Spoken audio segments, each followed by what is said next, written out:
भाजी बघा आपण असं उकळून घेतोय.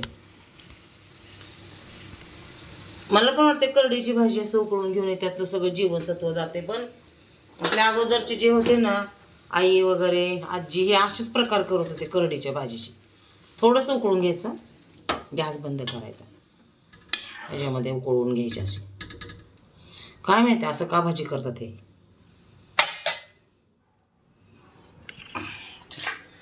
कांदा चिरून घेते, 2 कांदे लागतात ह्या भाजीला.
हे बघा करडीची भाजी झाली तयार.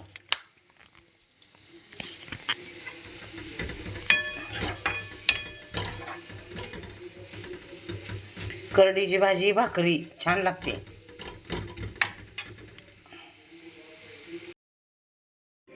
करडीची भाजी आणि भाकरी छान लागते हिवाळ्यामध्ये खायला. नेहमी पण खाल्ली तर चालते, पण आता भाज्या जरा जास्त येतात ना विकायला, त्याच्यामुळं आता सीजन आहे भाजींचा. पाऊस वगैरे आता येऊन गेलेला आहे, त्याच्यामुळे भाज्या छान आलेल्या आहेत. करडीची भाजी तर तुम्ही करडीची भाजी आणि भाकरी मस्त लागते. कधी कधी नाश्त्याला, मी आज नाश्त्यालाच बनवले बघा सकाळी भाजी भाकरी. आज नाश्ता मला 11 वाजल्या होत्या तेव्हा झाला नाश्ता आमचा. आता छान लागते करडीची भाजी. अशा प्रकारे तुम्ही करू शकता.